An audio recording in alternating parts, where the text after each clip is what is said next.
Circular motion पर्यंत आपण बघितलेलं होतं. आता त्याच्यानंतर आपल्याला रोटेशनल मोशन स्टडी करायचे.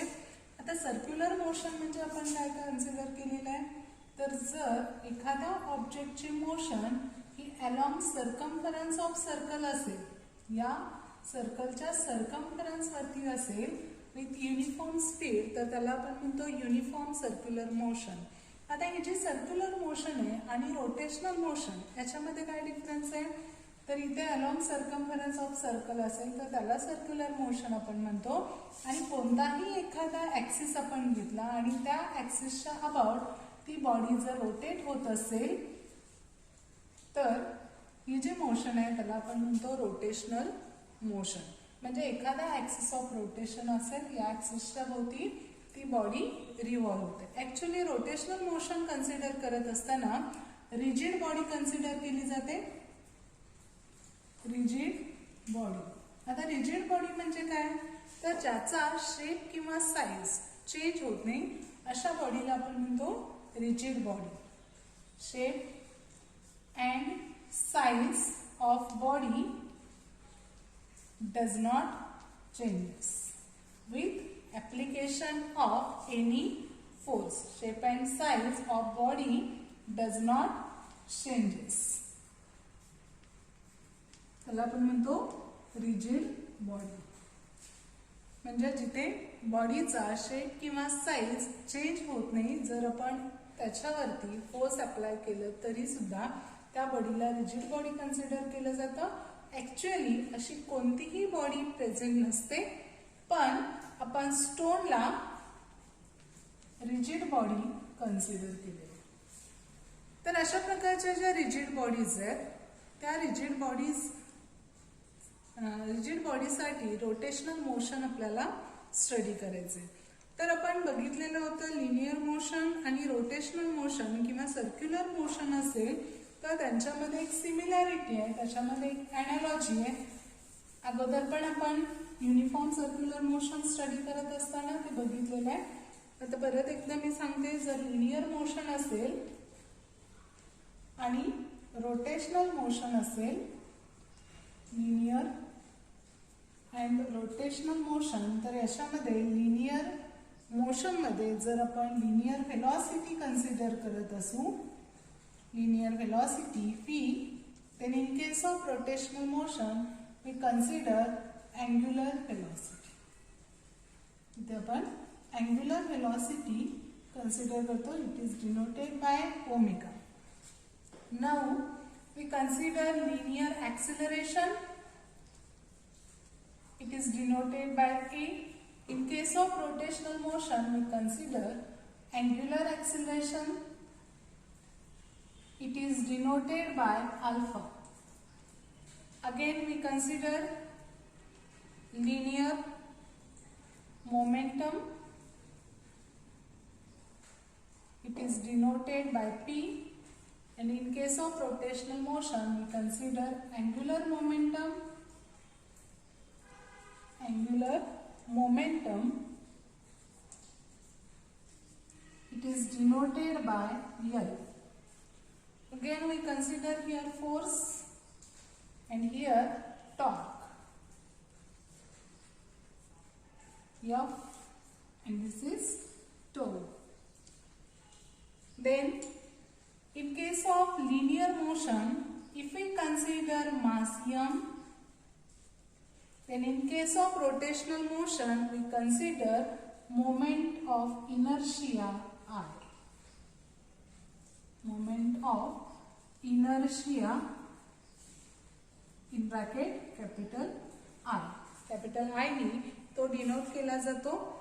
म्हणजेच जसं आपण लिनियर व्हेलॉसिटी कन्सिडर करतो तिथे अँग्युलर व्हेलॉसिटी सिमिलरली इथे जर मास असेल तर मास m च्या ऐवजी हे जी रोटेशनल मोशन आहे त्याच्यामध्ये moment of inertia I he term consider केली जाते.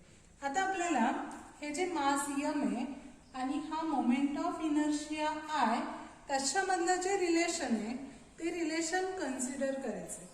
ते कन्सिडर करण्यासाठी आपण नेक्स्ट पॉइंट बघणार आहे तो म्हणजे kinetic energy of a rotating body. त्या कायनेटिक एनर्जी ऑफ रोटेटिंग बॉडीवरून आपण मोमेंट ऑफ इनर्शिया म्हणजे काय हे आपण स्टडी करणार आहे, किंवा मोमेंट ऑफ इनर्शिया आय आणि एम याच्यामधलं रिलेशन आपल्याला तिथे कॅल्क्युलेट करावं लागेल. तर त्याच्यासाठी आपण एक्सप्रेशन बघूया. Kinetic energy of a rotating body और rotational kinetic energy. Kinetic energy of rotating body.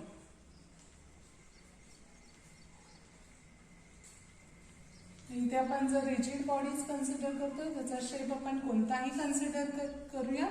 तर इथं ही जी रिजिड बॉडी आहे कोणत्याही शेपची आपण कन्सिडर केली, and we have considered here it is rotating about this axis of rotation with angular velocity omega. म्हणजे omega या अँग्युलर वेलॉसिटीनं ही बॉडी रोटेट होते असं कन्सिडर करूया. आता या बॉडीमध्ये आपण कन्सिडर करणार आहे there are n number of particles having masses m1, m2, m3 dot dot m.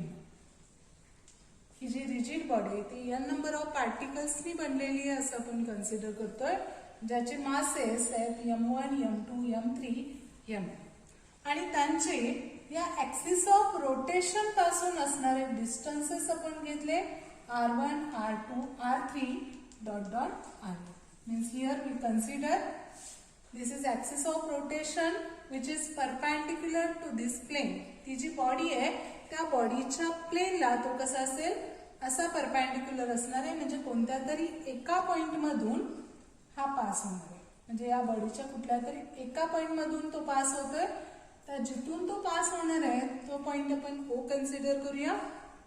आता इथं नंबर ऑफ पार्टिकल्स मी कन्सिडर केले. This is m1. This is another particle having mass m2. We consider here another particle having mass m. Now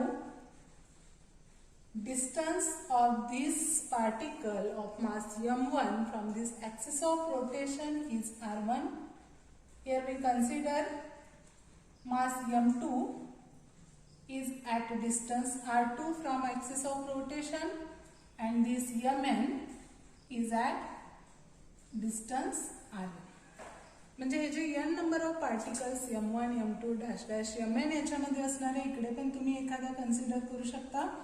इथे समजा मी m3 घेतला ज्याचं distance असेल इथे r3. तर असे हे नंबर ऑफ पार्टिकल्स आहेत ज्यांचे डिस्टन्स या ऍक्सिस ऑफ रोटेशन पासून r1, r2, r3, rn आपण कन्सिडर केलेले. आता या पार्टिकलच्या ज्या वेलॉसिटीज आहेत म्हणजे लिनियर वेलॉसिटीज त्या आपण कशा घेतो, तर जिथे त्या पार्टिकलची पोझिशन असेल तिथे आपण काय करतो, एक टँजंट ड्रॉ करतो. म्हणजे इथे या रॅडियसला इथे जर आपण परपेंडिक्युलर ड्रॉ केला at the position of particle, this is direction of linear velocity of particle of mass m1. m1 मास असणाऱ्या पार्टिकलची लिनियर वेलॉसिटी या डायरेक्शनला असेल.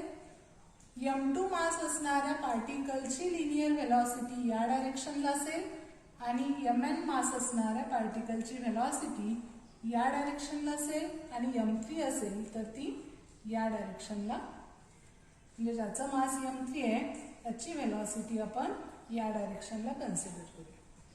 आता इथे आपण अँटी क्लॉकवाईज मोशन कन्सिडर केलेले आहे, त्यामुळे या डायरेक्शन या पद्धतीने येते. आता इथे जर तुम्ही ऑब्झर्व केलं तर प्रत्येक पार्टिकलची जी लिनियर वेलॉसिटी आहे त्या प्रत्येकाची डायरेक्शन इथं डिफरंट आहे. म्हणजेच इथे लिनियर वेलॉसिटीज ह्या प्रत्येक पार्टिकलसाठी डिफरंट असतील. But if we consider angular velocity then it remains same. इथे अँग्युलर वेलॉसिटी सेम राहणार आहे पण त्याच्या लिनियर वेलॉसिटीज या डिफरंट असतील.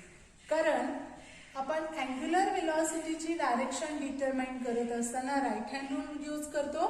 म्हणजे ज्या डायरेक्शनमध्ये तो ऑब्जेक्ट रोटेट होतो, म्हणजे आता आपण अँटी क्लॉकवाईज मोशन कन्सिडर केली, म्हणजे या डायरेक्शनमध्ये अँटी क्लॉकवाईज डायरेक्शनमध्ये जर आपण फिंगर कर्ल केले तर ही डायरेक्शन कशाची असते, अँग्युलर वेलॉसिटीची असते. म्हणजे इथे ही डायरेक्शन सेम राहणार. या टोटल बॉडीसाठी सगळ्या पार्टिकलसाठी अँग्युलर व्हेलॉसिटीची डायरेक्शन सेम असेल पण लिनियर व्हेलॉसिटीच्या डायरेक्शन डिफरंट आहे. त्यामुळं प्रत्येक पार्टिकलची लिनियर व्हेलॉसिटी आपल्याला डिफाइन करावी लागेल.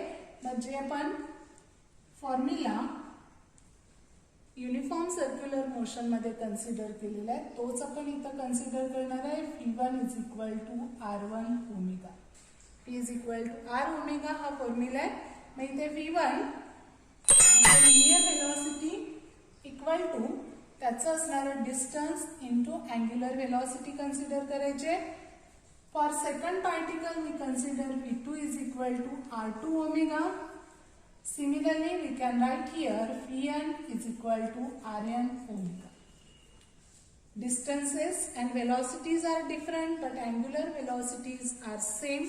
That's why we have written V1 is equal to R1 omega, V2 is equal to R2 omega, Vn is equal to Rn omega. Now we have to calculate kinetic energy for every particle. प्रत्येक पार्टिकलची kinetic energy म्हणजे translational kinetic energy आपण घेतोय. मग ती kinetic energy असणार आहे linear kinetic energy घ्यायची असेल लिनियर मोशन कन्सिडर करून तर कायनेटिक एनर्जीचा जो फॉर्म्युला आहे हाफ mv². तोच फॉर्म्युला आपण इथे यूज करणार आहे.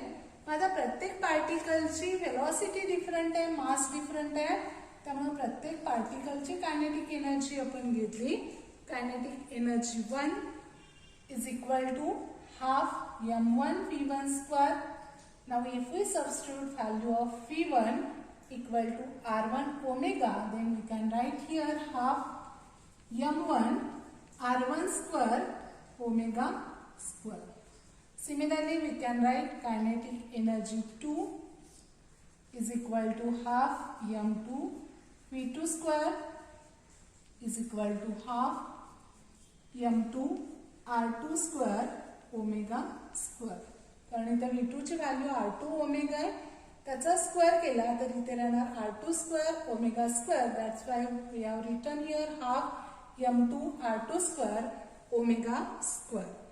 आता इथे similarly we can write for nth particle kinetic energy of nth particle काय येईल मग half mn Rn square omega square. म्हणजे आपल्याला प्रत्येक पार्टिकलची कायनेटिक एनर्जी मिळाली. आता प्रत्येक पार्टिकलची कायनेटिक एनर्जीची जर आपण ऍडिशन केली तर या टोटल रिजिड बॉडीची कायनेटिक एनर्जी आपल्याला कॅल्क्युलेट करता येईल.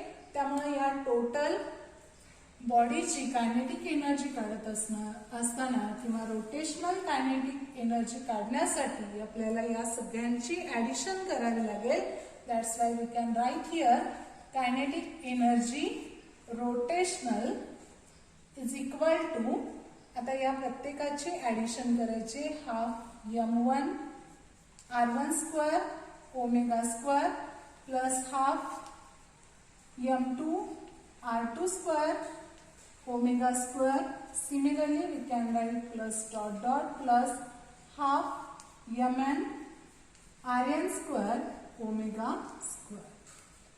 आता याच्यामधून कॉमन काय निघते तर हाफ सगळ्यामध्येच आहे त्यामुळे तो एक कॉमन निघेल आणि दुसरं ओमेगा स्क्वेअर कॉमन निघणार आहे.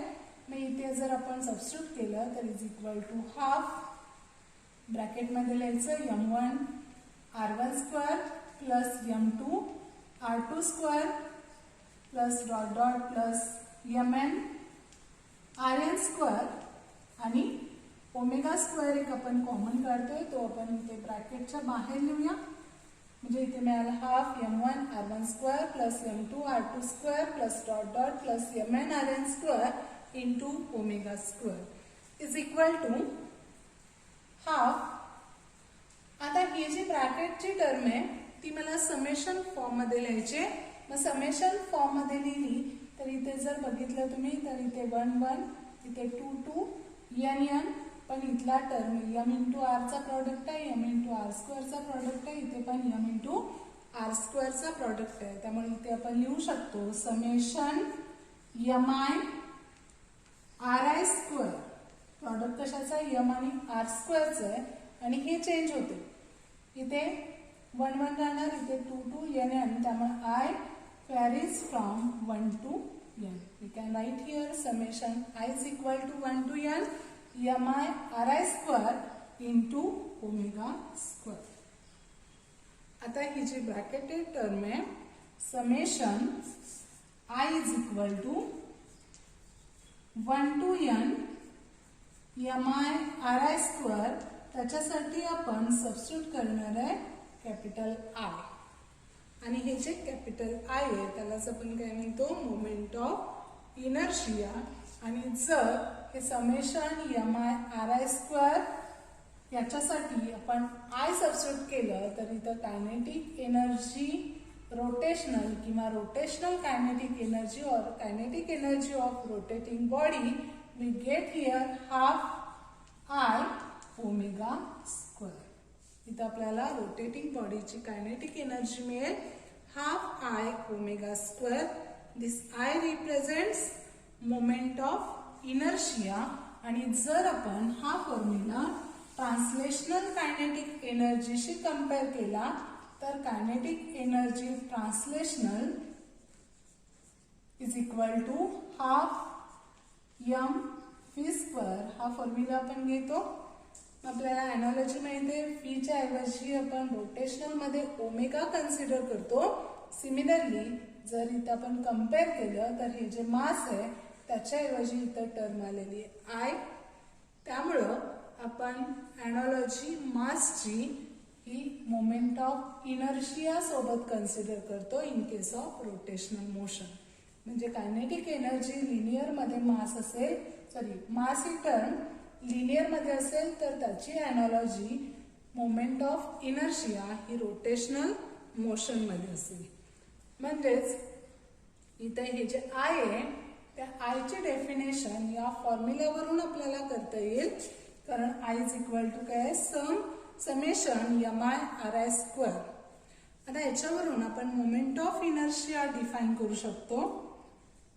तर इथं सम आहे. कशाची सम आहे तर मास आणि स्क्वेअर ऑफ डिस्टन्स. मास आणि स्क्वेअर ऑफ डिस्टन्स याच्या प्रॉडक्टची जर सम घेतली तर आपल्याला मोमेंट ऑफ इनर्शिया ही टर्म येते.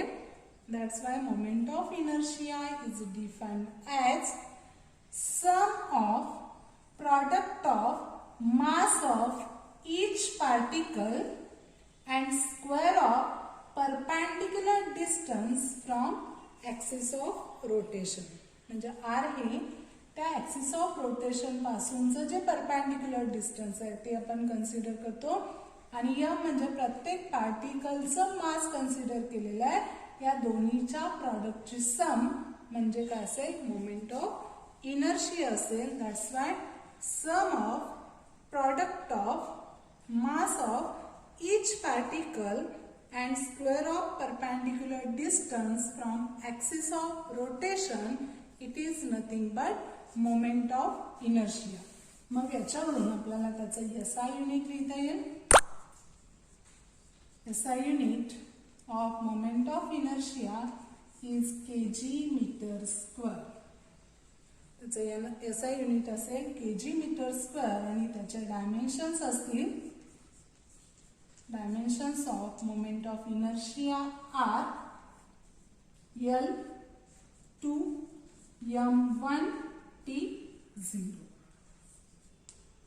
तर हा फॉर्म्युला रोटेशनल कायनेटिक एनर्जीचा आपल्याला मिळाला हाफ I ओमेगा स्क्वेअर.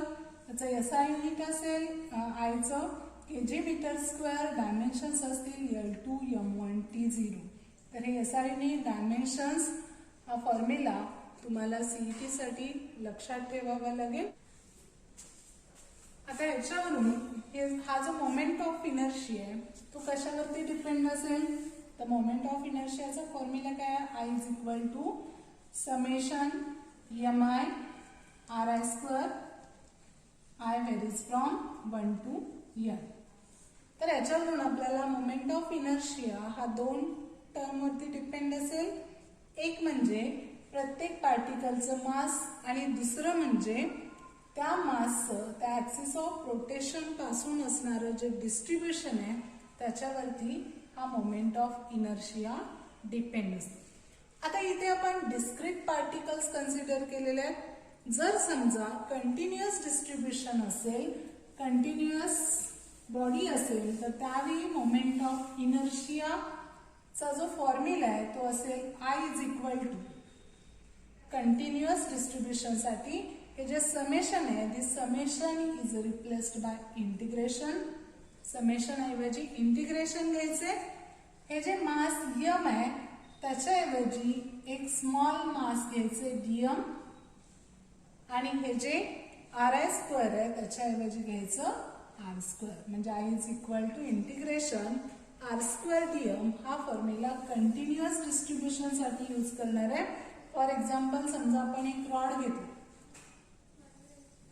हा जो मेटल रॉड आहे त्या मेटल रॉडचा एक छोटासा पार्ट आपण कन्सिडर करणार आहे. समजा हा एवढाच पार्ट मी कन्सिडर केला ज्याचं मास आहे dm, आणि हा समजा एखाद्या ऍक्सिस भोवती रोटेट होते असं कन्सिडर करूया. तर या ऍक्सिस पासून या dmचं असणारं डिस्टन्स हे आपण कन्सिडर करणार आहे r, आणि त्या r चा स्क्वेअर आणि त्या स्मॉल एलिमेंटचं असणारं मास याचं आपण प्रॉडक्ट घेतला आणि त्याचं इंटिग्रेशन घेतलं. म्हणजे असे छोटे छोटे पार्ट आपण घेऊ शकतो. इथे पण dm मासचा ऑब्जेक्ट घेतला, इथे dm मास कन्सिडर केलं, इथं dm असेल, इथं dm, इथे समजा dm, असं कंटिन्युअस जे dm आहे त्या प्रत्येकाचे मासेस आपण कन्सिडर करून त्यांचे डिस्टन्सेस, त्यामुळं इथे काय करायचं, इंटिग्रेशन घ्यायचं. इंटिग्रेशन r स्क्वेअर dm हा फॉर्म्युला कंटिन्युअस डिस्ट्रीब्युशन साठी यूज करायचा आहे. आणि डिस्क्रीट असेल तर समेशन mi ri स्क्वेअर.